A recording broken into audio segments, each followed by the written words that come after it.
Estás escuchando Diálogo Sapiencia, el diálogo de la sabiduría. Hola, ¿qué tal? Bienvenidos a un episodio más de Diálogo Sapiencia, el diálogo de la sabiduría. Los saludo a su amigo Jerry Sierra desde Chihuahua, y me acompaña mi querida amiga Montse Rojano. ¿Cómo estás? Hola Jerry, ¿qué tal? Muy bien, muy feliz, muy contenta. Y pues nada, vamos a darle. Hoy tenemos una invitada muy especial que nos va a también hablar de un tema que creo que considero necesita más difusión, es muy importante. Lo tenemos presente en nuestra vida cotidiana, al menos en la Ciudad de México. Hay muchas señitas por ahí de lo que vamos a hablar hoy. Entonces, por favor, sin más, preséntanosla. ¿Quién es? Tenemos a, a mi querida maestra, una de las maestras más queridas y favoritas de la Facultad de Filosofía y Letras de la UASH. Ella es Amaravit Rosales. ¿Cómo está, maestra? Hola, buenas tardes. Muy bien, gracias. ¿Y ustedes qué tal? Gracias por invitarme. A usted, gracias por aceptar, por brindarnos un poquito de su tiempo. Pues bueno, primero yo creo que estaría bien hablar sobre qué es la filosofía, ¿no? Cuál es el deber ¿cuál es el deber de un filósofo? Bueno, creo que la pregunta es una pregunta muy difícil. ¿Qué es la filosofía? Híjole. Te aseguro que si les preguntas a todos tus maestros de la licenciatura, te van a decir, no sé. Sí. No sé qué es la filosofía. Sí, por ahí leí hace ya algún tiempo en no recuerdo ni siquiera de quién era el escrito, que no se puede saber qué es la filosofía leyendo sobre filosofía.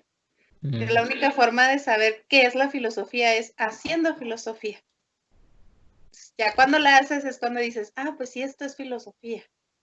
¿Sí? Es ahí cuando te das cuenta de que estás haciendo filosofía.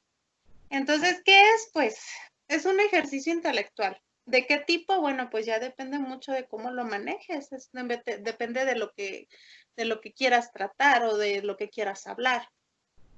Y precisamente va muy enlazado a la función de un filósofo, a la labor de un filósofo. Porque a mí me gusta mucho pensar en la labor de un filósofo como lo planteaba Platón, ¿no? Esta idea del mito de la caverna. Sí. Que es maravilloso, ¿no? Este hombre que se da cuenta de que lo que está viendo son sombras y que se acerca, ¿no? Se libera y se acerca a la verdad. Sí. Y luego que le experimenta se da cuenta de que no se puede quedar esa verdad para él mismo, entonces regresa a la caverna para decirles a los otros, ¿no? Lo que están viendo es mentira. Entonces, esa sería la labor del filósofo, ¿no? No solo acercarse a la verdad, porque no hay no se apodera de la verdad porque eso es imposible, pero se acerca a ella, se da cuenta de que viven en una mentira y no se queda con eso para sí mismo, sino que se lo hace extensivo a los demás. Entonces, ser filósofo es vivir siendo filósofo, eso también es bien importante, no te quitas el traje de filósofo cuando sales de la escuela de la oficina, ¿no? Sí. Como el contador que ahí deja todas las cuentas o el médico que deja las cosas en el hospital, ¿no? Si el filósofo es filósofo hasta cuando llega a su casa y empiezan a cuestionar por qué el niño se porta de tal manera o por qué el vecino hace tal cosa y ya están haciendo filosofía. No es como que es filósofo de 8 a 2 nada más, ¿no? Ya las ya es otra cosa. 24 horas. Y Claro. es un lío, porque luego llega un momento en que dices, ya me cansé de hacer esto, pero no puedes dejar de hacer. Entonces, a grandes rasgos, podríamos decir que la filosofía es una aproximación a la realidad. Así es. Es un intento de acercarse lo más fidedignamente posible a la realidad. Excelente. Yo lo que entendí de esta explicación que nos dio, usted me dirá si tengo ahí el 10 o tengo un 0. Que es una forma de reflexión constante, algo propio, un ejercicio intelectual de ver, sentir y entender el mundo, la realidad. Así es. Ok. Tienes un 10. Bueno. Hasta ahí creo que todos vamos bien. Ya vamos a ver qué es la filosofía. Ya lo tenemos claro, ¿no? Este ejercicio de reflexión por entender, ok.